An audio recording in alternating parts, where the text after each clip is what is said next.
Save the Semantics, episode 288. It is January 7th, 2025. It is a Tuesday evening as I record this. Let me just say, basketball is back.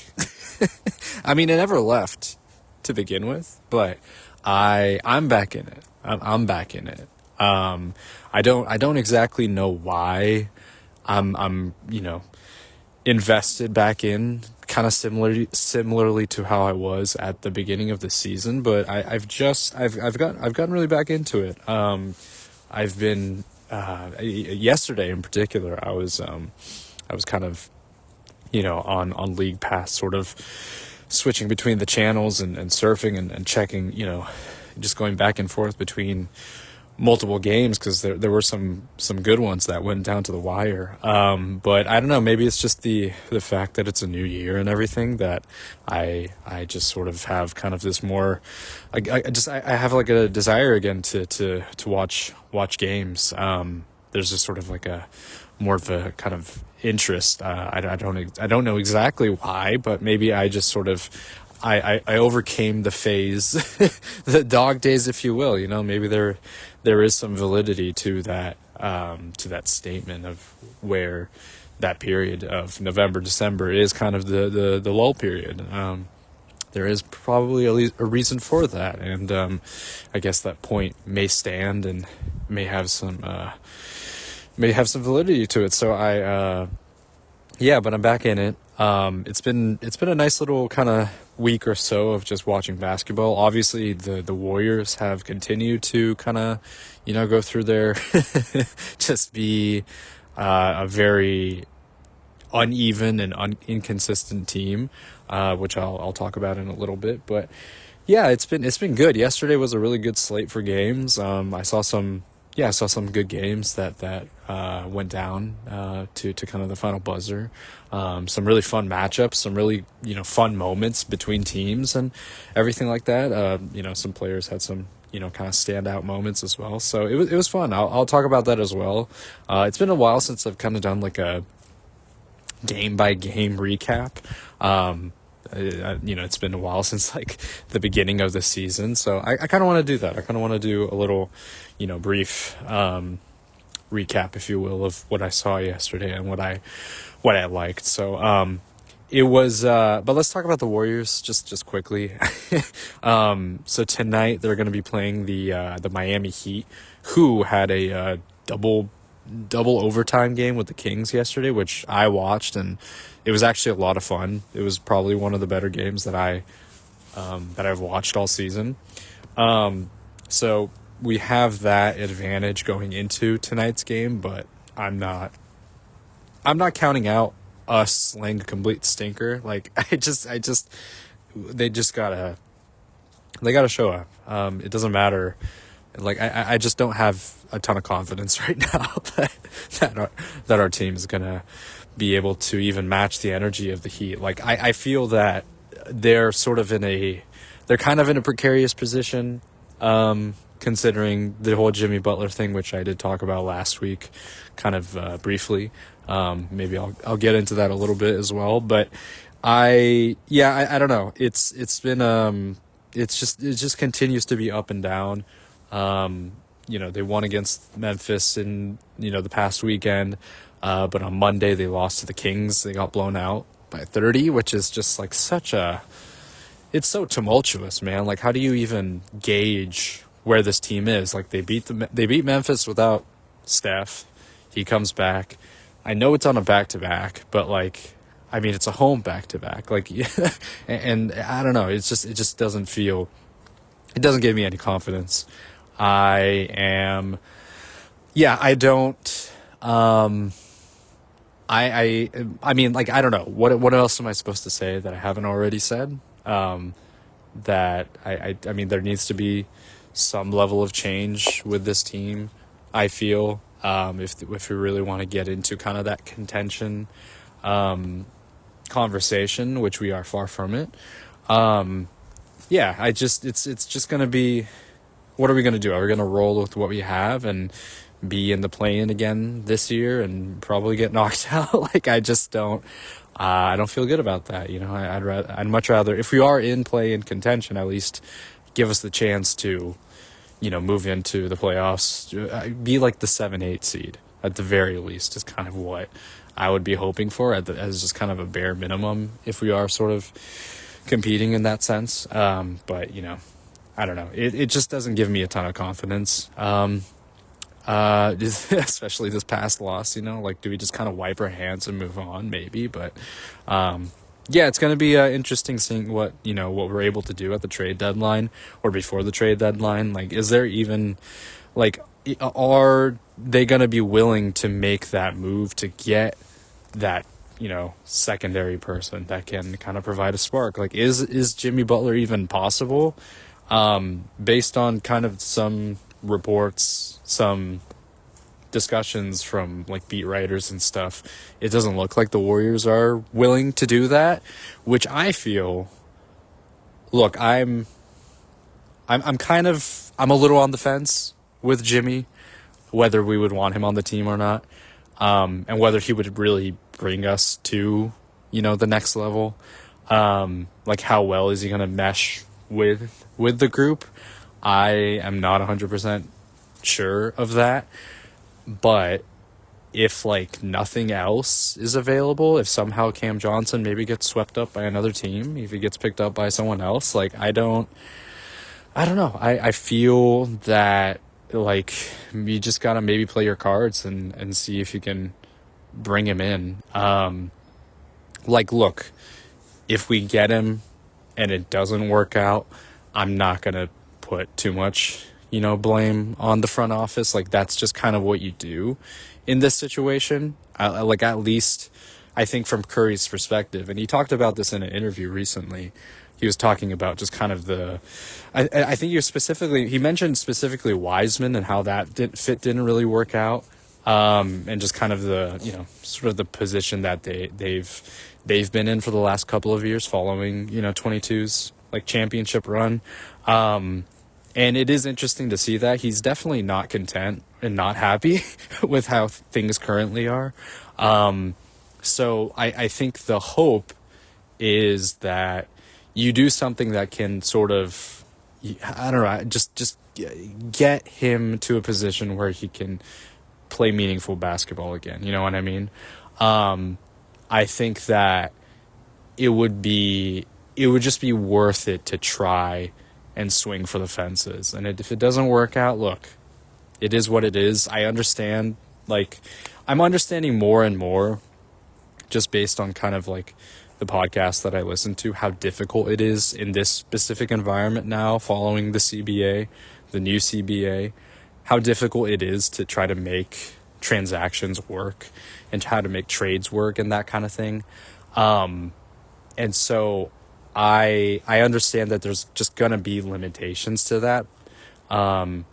So, like, even if they go for someone like a Jimmy Butler, and I know he's a polarizing figure, I totally get that. I'm not like the biggest fan of him myself. Like, I think he does have an impressive resume. His run with the Heat, especially to the finals, when they were the 8th seed, was incredible. I mean, I hadn't seen something like that really ever, you know what I mean? It was just, crazy, just sort of Cinderella run.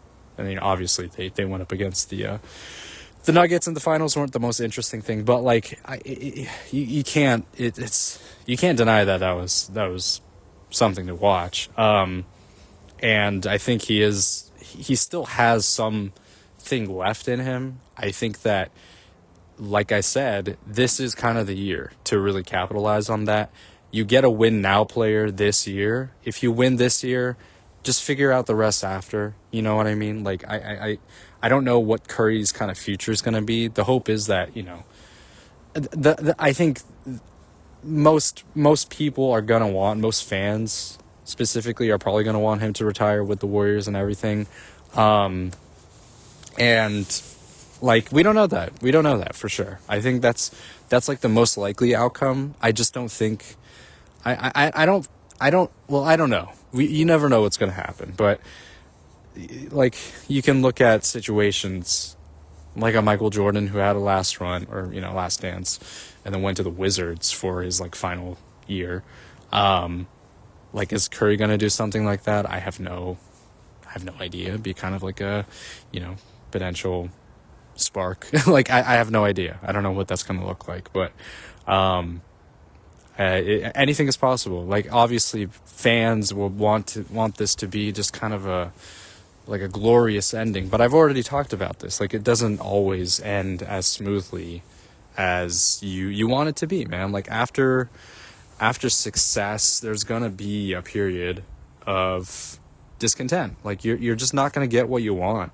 Like, you're not gonna get everything that you want. That's not how it works. So I think that we'll just have to, like, just make use of the time and the situation that you have now and the assets you have now. If you are the front office, take advantage of that and try to put the team and staff in the best position to try to do something. Look, no move is going to push the needle for us to be a championship contender. I don't believe that, but it will at least put us in a position where we could be in playoff contention. That's just kind of the hope. You know what I mean? I don't see really anything, like any possible moves that are out there that can really push this team to being a championship caliber team. It's just not going to happen. So realistically, the next step is for them to be, a seeded, playoff contender. But that's like, is that enough? Like, I think that's fine. That's enough to ask for, considering everything else. So we'll see how that goes. I'm choosing to be, I'm wary. I'm going to be, I'm hopeful, but I'm obviously realistic in terms of what can actually be done. But yeah, I hope that something gets done. Just to try something. You know what I mean? Just just try something to see if it sticks.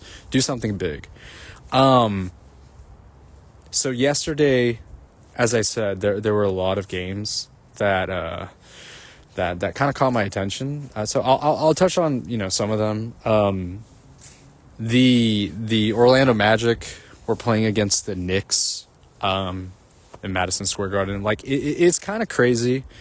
I don't know if have really talked about the Magic this year, but I mean, what they've done, just the fact that they don't have Banchero, they don't have Franz, Mo Wagner's out. And I know that, like, some other starters are, like, kind of just in and out of the lineup due to injuries. The fact that they still remain, like, a 4 seed in the Eastern Conference, 4 seed as of now, as of this day, is pretty incredible. Like, I mean, they just have, like, clear continuity and identity, and they're well coached. Like, I wouldn't be surprised if Jamal Mosley is going to be once again in Coach of the Year talks. It's probably going to go to Kenny Atkinson for what he's been able to do with the Cavs. Like, that's probably going to be the most obvious choice if Cleveland is able to just kind of continue rolling. But Jamal Mosley is up there, man. It is kind of crazy what they've been able to do and just kind of continue. Like, they've just gotten these crazy wins. They've just continued to win. They've won against the Celtics. They've won against just these other teams that they had no business winning with their current roster makeup. And so I'm just very, very impressed. And they had they just had this I was watching the fourth quarter of that game, and they completely controlled the tempo of that game. They were just, it was like slow and methodical. They kind of refused to let New York go on any runs. Like, New York didn't have Cat, but I mean, like, come on, like, Orlando had they were playing like their second and third stringers as starters. Like, that's just, yeah, I don't know, like, that's kind of a tough, you can't really provide that kind of excuse, you know what I mean? So yeah, shout out to Orlando, man. That was also a team from last year that I expressed that I was kind of looking forward to watching, and I think that kind of remains the same. Obviously, like, the Banchero injury has kind of put a bit of a damper, and also, I guess, the Franz Wagner injury as well. But I mean, just the fact that they've just been able to keep things up and still be at the top of closer to the top of the West than anticipated is really something. So I have to kind of give some props there.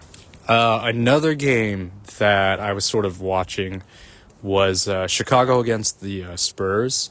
That was a fun one. That was a fun one. I think Chicago came back from like a 15 plus deficit against Wembanyama and the Spurs. There was this probably the play of the night was Kobe White dunking on Wembanyama. That was a pretty fun highlight to watch in real time.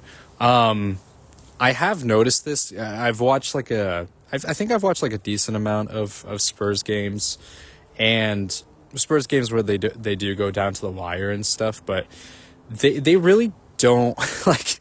They kind of are just like, if the game is sort of on the line, if they need to get a three or they need to get a shot to tie, I've noticed what they do is they just kind of let Wemby run ISO, and sometimes he does like hit. He is very capable of hitting the shot, of course. Like, he can shoot over anybody, but like it's just not like a good play. Like, there's just no, I don't know, like, shouldn't you try to get at least some movement or run some kind of action instead of just like trying to rely on him too heavily? Like, he has so much of a burden on both sides of the ball. Like, I like, how much of it do you really want to place? How much weight do you want to place on him having to kind of get his shot up, like runs? I don't know. It's just kind of like I've just noticed that it's just like him dribble, step back three. It's like that shit doesn't. I don't know, man. It's just not effective. I feel like I know some players can obviously pull it off, but like in his case, in the team's case, like it would be better to try to. And they had plenty of time too. Like I don't know. Try to get like a 2. Like, just be quick about it, and then you can play the foul game, and then you can somehow kind of give yourself a better chance to eke one out. But I don't know, man. It's just a little. I'm not the biggest fan of that kind of, like basketball. Like, obviously, I obviously watching people shoot, like, free throws is also not the most exciting thing, and I talked about this, a couple weeks ago, talking about how end of game action, basketball action, can get a little stagnant because of the free throw, situation, because it is like optimal to like foul someone in order to, put yourself back in a position where you can maybe, either get ahead or tie the game. You know what I mean? Like, free throws is like, is that's just part of the, they're just playing by the rules. So I understand it being stagnant, but also watching someone just kind of, just waste time on the clock and, get kind of an ill-advised shot up is also not the most, it's also not the best thing to watch either. So I don't know, man. Like, I don't know if there's do something different, you know what I mean? Like, they got good players on that team. Like, the Spurs they're still developing, obviously, but they're doing a lot better than I had anticipated. I feel that they're probably kind of ahead of schedule in some instances. If they're decent enough, they could put themselves in a position to be in the play-in, and I think that's something that I think you would consider that to be a win in their book, you know what I mean? So, I mean, just get better at that, I feel, if you are San Antonio. But yeah, Chicago's also kind of in a weird, Chicago, I talked about them a little while back in regards to the future and, kind of where their franchise should be heading. I said that the expectation is that they would be looking to trade, a Zach LaVine and a Vucevic. But it's so funny, man. Like, I think I was reading some comments, after the game from Chicago fans, and, you just hear like, you know what, maybe we shouldn't tank and everything. And I get that.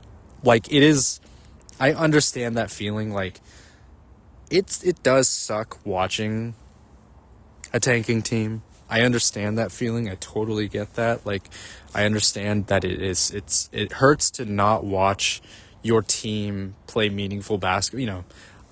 I won't say meaningful is maybe like not the right word, but play, competitive basketball to the point where they can put themselves in a position to be in the playoffs and that kind of thing, right? So it sucks not to be doing that. Once the play-in was first kind of introduced back in, I think it was 2021, 22, like that kind of gave a lot of hope for some of those teams that had been, maybe middling or just unsuccessful franchises, or just, teams that just, I don't know, like there's more of a incentive for teams to try to push for potential contention, you know what I mean?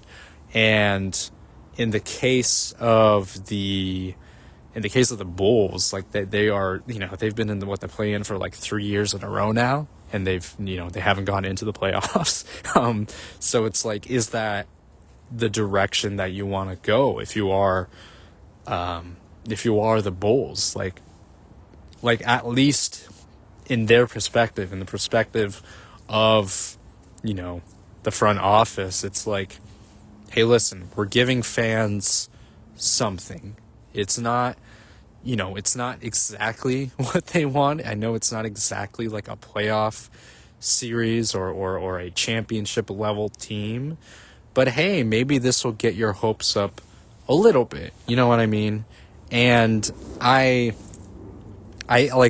said, my feeling was that they should just, considering what we've heard about the draft class this year and also next year, it makes sense for their future to tank and try to get really good, draft prospects on their team moving forward. And it sucks to do that, but like it's proven to be a successful thing to get like an incredible player.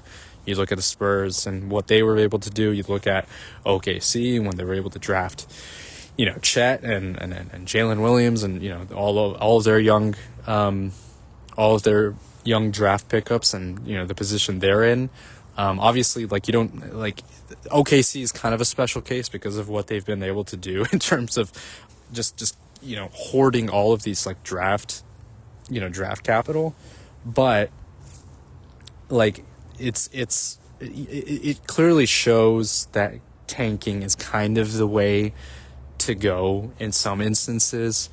It's just kind of the proven method if you want to take the leap like years down the line. And I know it sucks, like, but you're building towards something. It's what the Warriors did, right? Like they were,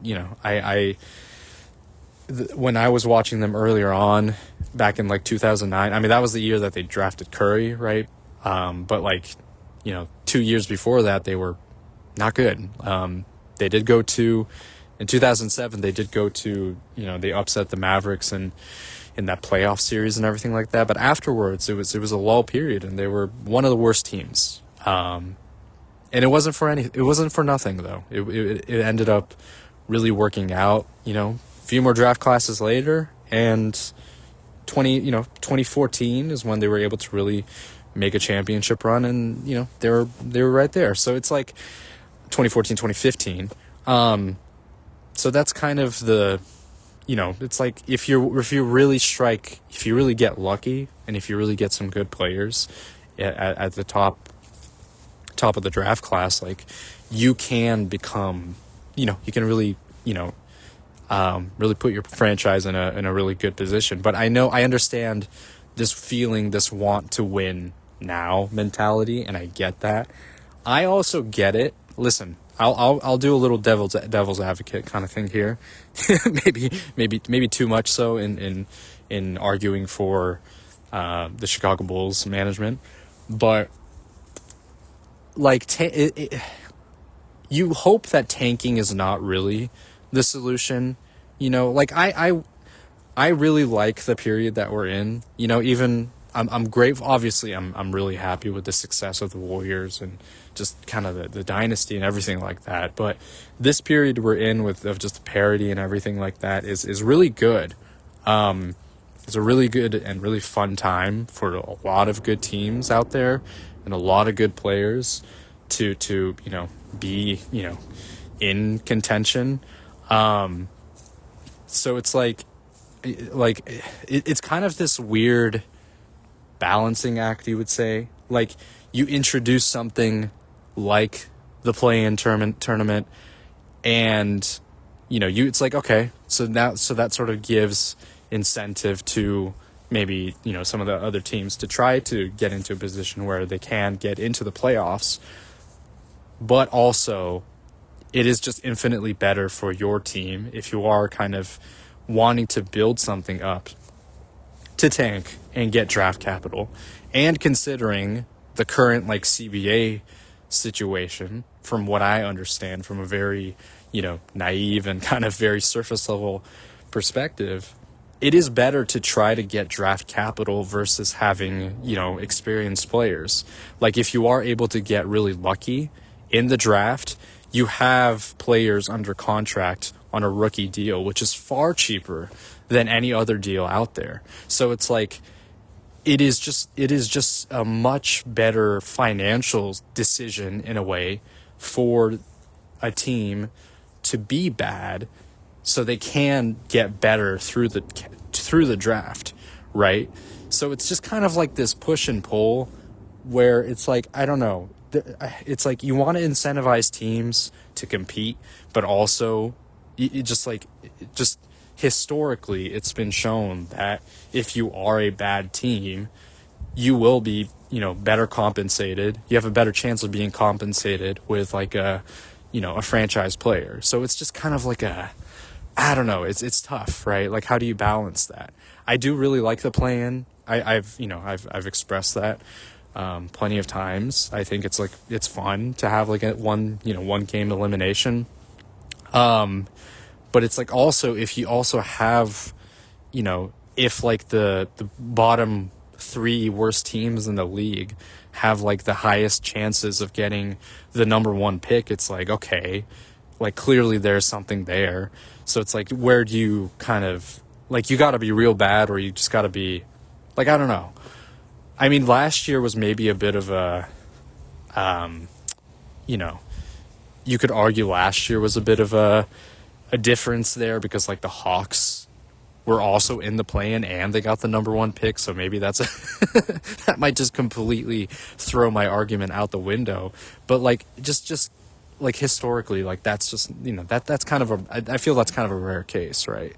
Where you have someone who like a Hawks team that don't have the worst odds, or they don't have the best odds at all, and they somehow get the number 1 pick. Albeit in a draft class that was pretty weak for the most part. But I don't know. It's such a how do you try to get that system to be better, right? Being able to manage a play-in tournament thing that would allow certain teams that just give them a chance to compete and play again, quote unquote, meaningful basketball, versus what would be the generally the best thing for the franchise moving forward if you are just a bad team, is to be bad, and hopefully the lottery gets you a player that can contribute to your franchise. I don't know, it's tough. It's really tough to say, but I don't know, it's worth thinking about. Yeah, I was listening to Bill Simmons, who I've actually been a fan of for quite some time. I've been listening to kind of him, sporadically over the years, and since his Grantland days, where I think it was him and Zach Lowe, I believe, hosted their podcasts and YouTube channel and website and all that stuff. That was kind of the first period when I was really got invested in NBA media and NBA coverage outside of just ESPN. I was oh, I didn't realize there could be I don't know, kind of independent reporting. And so, yeah, I was listening to that, during that time, earlier on, like it was like kind of high school-ish period for me. And I guess that kind of stuck. And now I've just been, listening to a bunch of different coverages from, all media and a lot of podcasts out there. So, but yeah. So I was listening to his podcast. He was talking to Kirk Goldsberry. And what I liked about this was like this past weekend when they were, I think when this was, or this was like last week when this was posted. Just like the positives of the NBA currently, which I liked as kind of a discussion point. Because like, it's so easy to really be like, I mean, just the whole discussion about the ratings, we're sick of that shit. Like we're past that. Like we want to move past that. So it's like, what are some things that, there's a lot of really, good things to really point out about basketball. And I think it's worth really, just looking at what's been great and what's been really fun about watching the NBA, this season, and just kind of in the current era. I've already kind of said this, but the fact that there are, like, there's just, like, yesterday, I was just kind of watching just teams just play. Like, not even the great, not even the best teams, but just, like, teams that I kind of have interest in because they have either players that I like, or I happen to kind of like, I kind of like the Bulls. I just like the Bulls as a secondary team. I've already kind of talked about this, Derrick Rose sort of, attracting, that sort of interest for me personally. I've just been, I've liked who they've had. I like DeRozan. I've liked DeRozan. Like, he had some incredible moments with the Bulls and during his stint. Like, there's just, I don't know, but there's, I have interests in like a lot of the teams that I just don't like. I'm not gonna, put my whole self into it. Obviously, I'm not like a fan, but I can be, like a secondary kind of fan. You know what I mean? I've already mentioned the Pistons, and maybe like a couple weeks ago, just wanting to see them succeed because of how shit their season was last year, and having them have a, bounce back year. The Hawks, I like Trae Young. They just have like an interesting roster. They're not doing so well right now. They've kind of fallen back to earth a little bit. But I sometimes like to tune into them. Even the Wizards, like I sometimes want to check up on how Jordan Poole's doing, and how the rookies are doing and that kind of thing. There's a lot of different things that I can be interested in across the board, and there's quality basketball that's being played from all teams, even the bad ones. You know what I mean? And I think that's just great to. I mean, you have the Jazz like beating. I mean, they beat Miami by like 30 points the other day. They also beat the Knicks. Like, they're a weird team. They're not a good team, but they can like turn it up too. So it's just like, you don't know. You don't really know what to expect. I don't think, it is. I think in the past it's easy to dismiss like, oh, they should have won against this team or whatever. But it's like every team has players. Like, every team has like NBA level players. You know what I mean?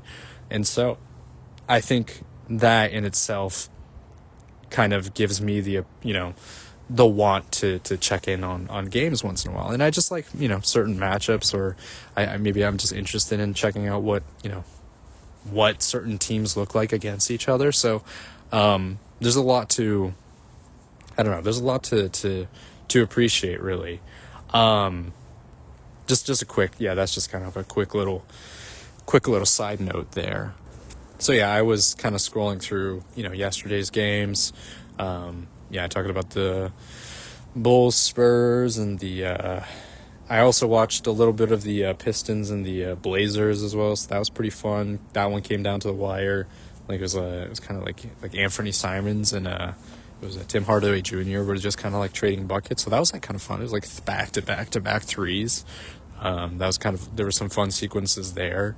I obviously touched on the Kings and Heat double overtime game. That was a fun watch, man. I'm not like a fan of really either team, but that was that was exciting to watch, man. Like I was just like, dude, when is this game gonna end? Like, kind of, part of me was just like, I kind of want this game to end a little bit so I can do something else. But I was kind of like stuck. Like, the first overtime, just how it went down. Like the Kings came back from I think it was like a 17-point fourth quarter deficit, and they came all the way back and tied the game. And it was just all this nonsense, like people missing free throws. Like it was chaos, man. But it was fun, man. And then you had DeRozan take over in the second overtime period, and that was fun. That was fun to watch. It was nice to see him kind of show glimpses of his sort of prime self kind of pop back up. So that was pretty fun to watch. The Heat will be playing again, as I mentioned. The Heat will be playing the Warriors tonight. I will tune in. I will tune in. Here's the thing. Like recently, like I feel, and I know this is just superstition and nonsense, but whatever. But every time I've watched a game, I feel they've lost. When I don't have my eyes on the screen, they win. I didn't watch the game against Memphis. I just watched some of the highlights. Like, but they won that game, and then I tuned in to watch them play the Kings on Monday, and they get their asses handed to them. I went to the game when they played Cleveland last week, and they freaking they get blown out. Like, it's just like, is it just that? I don't know. Like, is it just, am I just or is this team just not great? and the way it works is that they win one, they lose one, they win one, they lose one, and I just happen to tune into the games that they lose. Is that just how it is? I don't know. I'm probably gonna watch. I want to see them try to bounce back after that. So yeah, I hope they show out, man. I really want them to at least be like competitive and that kind of thing. Just to put some put a little bit more into it. You know what I mean? Don't let Steph just carry the load of the offense. Like, let's do something. Buddy Hield, I need you to get back on track, man. I don't know how. Like, is this just a normal part of your your cycle that you go through with every team, where it looks like you're one of the best shooters, and then you just completely fall off and you're non-existent? Like, come on, let's try to prove something to me that you are actually worth it. You know what I mean? So, anyways, that's probably gonna do it for now. I'm happy to kind of be back in the in the midst of watching more basketball again. It's been fun, man. Despite the Warriors kind of not doing super great, so it's nice to get back in the mix. And we also have, again, with the trade deadline coming up, we're going to see what happens in terms of moves and everything like that. We'll see if the Warriors are able to, or if they're even going to do anything. So we have that to look forward to. Obviously, the Jimmy Butler piece as well. He hasn't been traded yet. There's speculation that he's probably going to get traded soon. I don't know. I don't know what's going to happen with that. He mentioned that he first mentioned that he didn't want to play for Miami, and now he's like, actually, I don't want to play for Memphis, or I forgot who else he mentioned. Like, there's been reports that came out since then, so it's like, okay, all right, what does this dude want? All right, so that's going to do it for now. I'll catch back up later this week or weekend. Alrighty, recording this on the evening of January 10th. It is a Friday. Nice kind of cool Friday. It definitely still feels, wintry. And I know winter kind of extends until February and that kind of thing, but I feel maybe my memory is just not serving me well at all, but I feel like in the past, at least like in the past couple of years, January has tended to be maybe a bit warmer than usual. I mean, that you get accounting for climate change and all that nonsense. Of course there's going to be some warmth there. But I don't know. But it feels appropriately cooler, at least over here. It's it's been a decent week, I would say.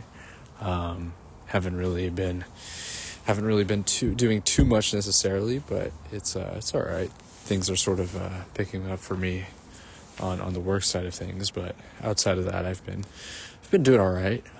Just been catching up with some more basketball and that kind of thing. Warriors won finally. It feels like finally they won, but I mean they're just kind of on a weird.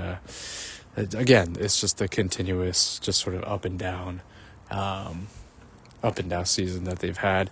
They won yesterday against Detroit, which I saw like a decent amount of it, a good chunk of it.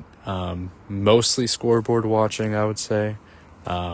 Basically up until like the last like minute of the game, and then they they had like a 10-15, like they had like a 15 plus lead going into kind of the end of the game, and then at the very end they Detroit almost got it down to they almost tied it, which was pretty I was just like disconcerting, you know what I mean? It was just kind of like, this is just the same old it's the same old shit that we've seen all year. And but luckily they were able to hold on. They missed a shot tying at the buzzer at the very end, so it was good, you know. They got the win. Right now they're playing the Pacers without Steph and Draymond, and I think also Trace Jackson-Davis as well. So they're just like entire starting lineup is out for this game. So we'll see how they do. I'm not expecting too much, but maybe lower expectations can be a good thing in this situation, especially with no Steph, so that you can just like completely, you know, just move on to like the next thing, or you can just sort of go into this game not expecting anything, and if they pull off a win, you're happy about it. You're surprised by it. So yeah, it's good. I think that I watched a little bit of yesterday's game and saw that Gui Santos, our Brazilian player, he played pretty well. I think he had like a double-double, I believe, or something close to that. So it was good. I saw I saw a little bit of their performance in the first half of the game, and they did a pretty good job. They got ahead, but they just couldn't keep the lead for, it's kind of a similar issue to what they've had this past season and last season as well. And so, yeah, that's kind of frustrating, but it is what it is. At this point, I don't know what else to add. We are just simply put, we are just very middle of the pack, 500 team. I think we really came down to earth, and what we've shown in the past couple of weeks is kind of what we really are. How we performed earlier on in the season is not as an outlier, and how we look now is kind of what the true form of this team is, which has a pretty clear ceiling. But yeah, I'm still, I'm obviously going to continue to cheer on and everything. I did read there was like this one. I read kind of a part of an article written by Tim Kawakami. He's I believe he writes for the Mercury, or he used to write for the San Jose Mercury. I don't remember who he writes for now, but Warriors insider. He wrote, like, basically he wrote he said that the team shouldn't make any rash short-term decisions that could, like, essentially botch whatever they might have going for them next year. And I don't know what to, I feel that the majority of people are not really looking at that. Listen, I get it. Like, in most situations, when you don't have an aging superstar, you would want to be like, I want sustainable success over the course of the next however long that we have these players. But we are not that. We are at the end. And I don't know how much more I can really add that I haven't said already, but it's now. Like, I think it is fine to try to capitalize on the short term and try to do the best that you can to try to get some other player to come to this team, to trade for that player to get on this team. Like, what future, like, I get it. Like, we don't want to be a completely terrible team, year, like, for like a decade plus. I get that. I know we don't want to we don't want to necessarily completely mortgage the next decade of this team, of this franchise, like, because that's not good either. But, like, right now, like, for this year, if there's like a way to leverage that to balance it out for this year, get a player and have it so that we can just get to some level of competition for this year. That's just kind of the situation that I feel the front office should put the team in. I was thinking, I've made like the comparisons to what the position the Warriors are currently in. I've talked about like the Spurs after their kind of runs and everything like that. I think a better comparison for Steph in particular, if he is going to, ride it out with the Warriors until he, inevitably retires, is probably Kobe, I feel. I saw that was a pretty good comparison that I saw, because for Kobe, he stayed with the Lakers his entire career. The last few years, the Lakers were a terrible team, right? They were either, I don't think they made the playoffs during that time. It was just him and just a bunch of, just like a kind of a ragtag team of a bunch of, players. And they were really bad. And he had to carry them to some wins. Like, he was playing injured in some instances, right? So, I don't want that to be the future for the Warriors and for the end of Steph's career, but it just feels that it's kind of headed in that direction, you know what I mean? Where we are just not well equipped enough to have, to be able to get players that can get us to, the championship level, as like we did in the previous years. Like, it's just not going to be, it doesn't feel, unless something is done this year, or I don't know, next year or something like that. I'm not betting too much on next year being really anything to note. Then it's kind of what the future is what it's looking like if there are no moves to be done. If we sort of stick to what Tim Kawakami is talking about, like, if nothing is done now, then what is going to be done? It's going to be too late. It is going to be too late, I think. And so that is sort of the direction we're heading. We're going to be either mid, where we are right now, or we're going to be bad, and Steph is sometimes going to have some nice moments. You know what I mean? And that's, I think, that feels like maybe an expected future. So, I don't know. We'll see. I do want to put in some, I do want to put a little bit of faith in Mike Dunleavy. He did make a move during the summer and I really like the move of him getting DeAnthony Melton and Buddy Hield and Kyle Anderson. I thought that was like a good move at that time. It was just unfortunate that Melton's injury history unfortunately caught up to him again, and Buddy Hield is just his historically, his play, it just was not sustainable. Like, he could not keep up the level of play that he had at the beginning of the year, and what has been shown over the course of his career of him being an incredibly streaky shooter held up. He's been in the league for quite some time now, so it's like, it just kind of makes sense, and it just sort of lines up, unfortunately.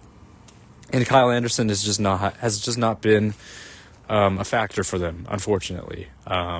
I was hoping that he would be a bit more of like a good, bench presence, a potential secondary ball handler.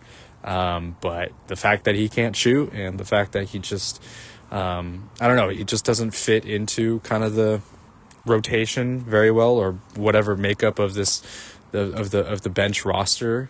It just hasn't really, materialized in the way that we've wanted it to. So, yeah, I still think that it was a good move. Like there was a try. It was a good move in a way. It just didn't work out. So that gives me a little bit of confidence. And then also the Schroeder move. The Schroeder move's not really working right now either. So it's just like, I don't know. It's like, I think, I don't know. Like, I feel like Dunleavy is trying though. Like he is trying to get the players that we can try to win with. It just hasn't fit into our system very well. I mean, with Schroeder in particular, he's been starting games for us, which is not like the ideal situation. We would really want him. Like we would want him to be running the second unit, and that just hasn't worked out. I mean, nobody on the team is like we don't really have like reliable players that can score the bucket. So like if he is trying to facilitate, it just hasn't really worked out. Like we were able to get a win yesterday, but I'm not, I'm not going to put like, it was not a very convincing win. A win is a win, but like, I'm not at all like, I'm just like, okay, we got it. It still could have gone poorly. We almost sort of blew it.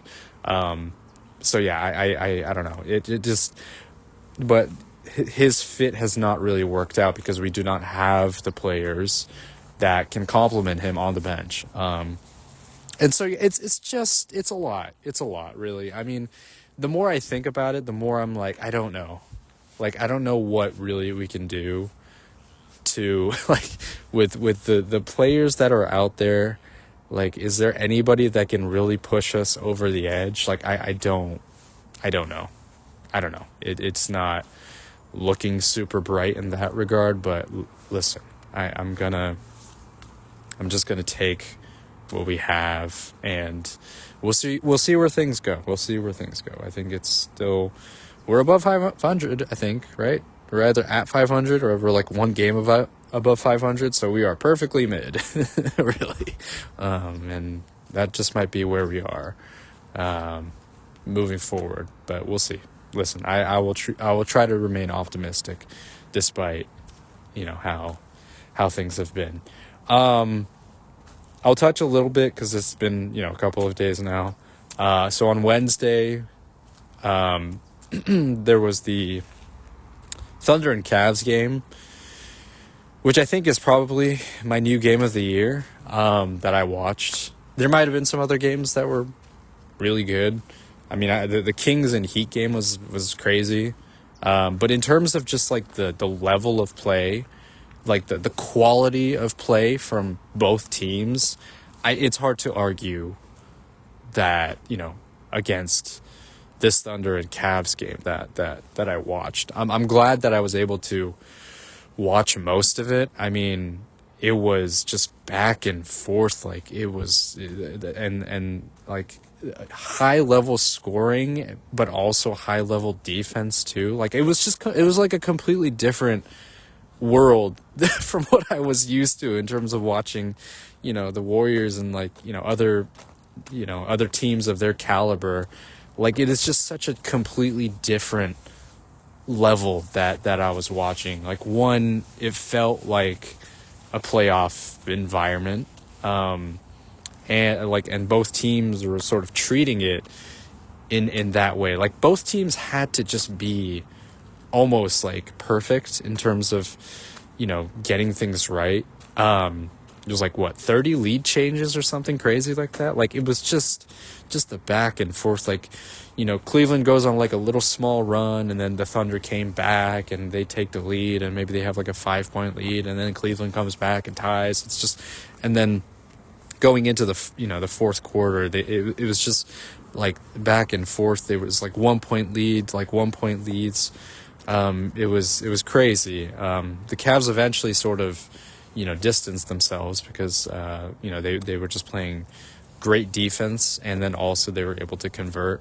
Their offense is just on another level, and you had like Evan Mobley and Darius Garland kind of seal the deal at the end there. But man, that was an incredible game. It's gonna be hard to top that one, for sure. Just the level of play was insane. I don't know. It was great to catch that. I wanted to highlight it because I don't want to I don't want to be bitching about, like, listen, I love basketball, man. I want to praise good shit, like I talked about, you know what I mean? Like I want to praise like the positives of the game, and this is definitely one of them. So I'm glad that I was able to catch that. There are some other, there's some games happening today, as I mentioned, the Warriors and Pacers.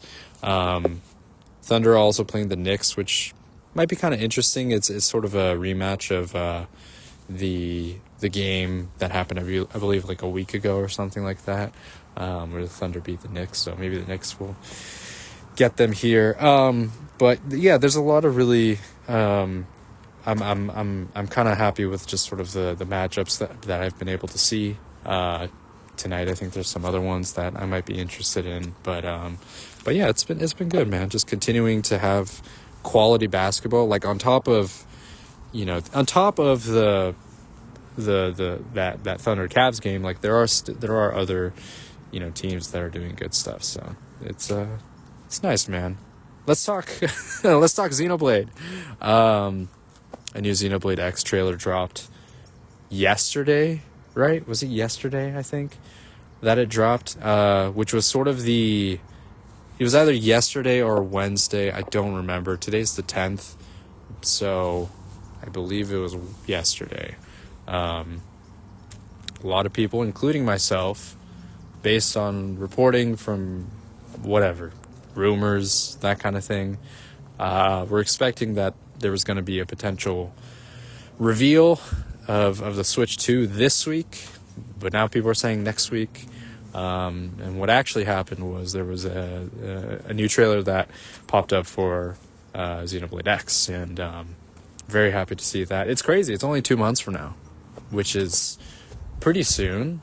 And I still have games that I have on my plate that I started recently that I haven't really made a ton of progress on. I just haven't been in the mindset to play through them. I do want to get back into like Final Fantasy 12 and also Hyper Light Drifter, but we'll see. Maybe Hyper Light Drifter will be for a little later down the line. I'm just kind of like I have to be in the right headspace for kind of action.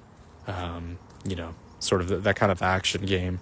And Final Fantasy 12, I sort of, I just need to be a bit more, I don't know, be in the right kind of, mindset, to play that, to really kind of delve into the story and get used to the mechanics and the gaming, the Gambit system and all that stuff. So, but anyways, Xenoblade X, just seeing this trailer as well.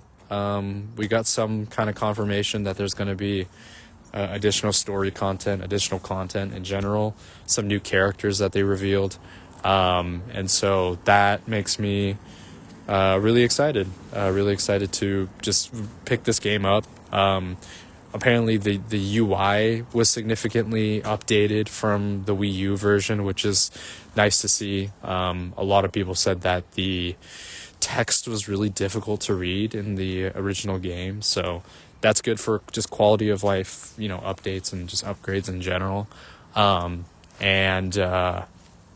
There's also there's like a there's a graphical update and all of these things. Some new music tracks, I think. I don't know if it's from Sawano, but it didn't really sound like his style, but it would be cool if they got, maybe some additional tracks for this game. But I'm just ready to dive into this, listen to the music and just run around the world. I mean, I mentioned this, I've been kind of craving going back into Xenoblade again and just sort of playing through it, because I've just sort of missed, not even necessarily the story aspect of it, but missing just the exploration and the gameplay side of things. I've just kind of missed doing that. And yeah, I don't have to wait that much longer for basically a whole new game. I mean, it's not new, but you know what I mean. New for me. I haven't played X, so I'm so excited to play this. It was more than enough for this to kind of make up the lack of Switch 2 news. Again, there's even more leaks and shit that have been happening since I last recorded in the last few days. So it just continues to. We're just getting a continuous bombardment of news, and it's I think. It feels, a lot of people are now saying, listen, now they're saying next week is when they're going to reveal it. So it's like, okay, we'll see. I feel that we've already seen the thing. You know what I mean? Like we already kind of know what it looks like at this point. So now it's just a matter of waiting for Nintendo to reveal it themselves and talk about the games, especially, which is the biggest thing. So yeah, I'm cautiously optimistic for what they show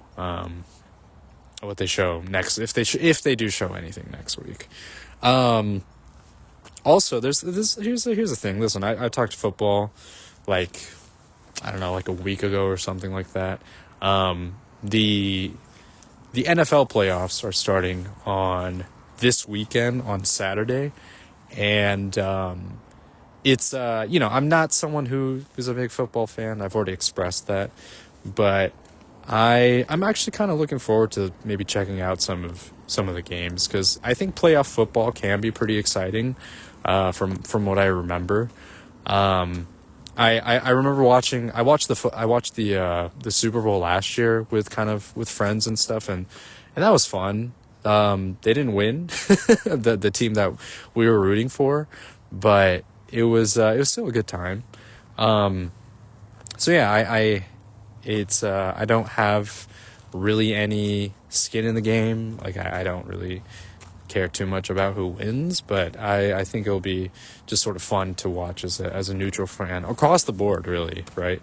In the NBA, of course, I'm going to be rooting for the Warriors, but I also have, like I said, I have somewhat of a other interest in other teams as well. So it's you do, like, if you get invested in some other team, you're like, I want them to win, and they lose, you still get a little tinge of disappointment, you know what I mean? With the NFL, it's like I don't really have I'm not really, I don't really care who wins, really. So it's kind of like, oh, that's cool, they won, and everything like that. So one thing I do want to know, I wrote this down when I was watching, I think last weekend, just some football, but I'm like, dude, there are a million rules. Is this a common complaint from like a casual? There are like a million rules for football. Like I don't even know do fans even know what those rules are? You know what I mean? I get it. There's so many different situations where something can apply.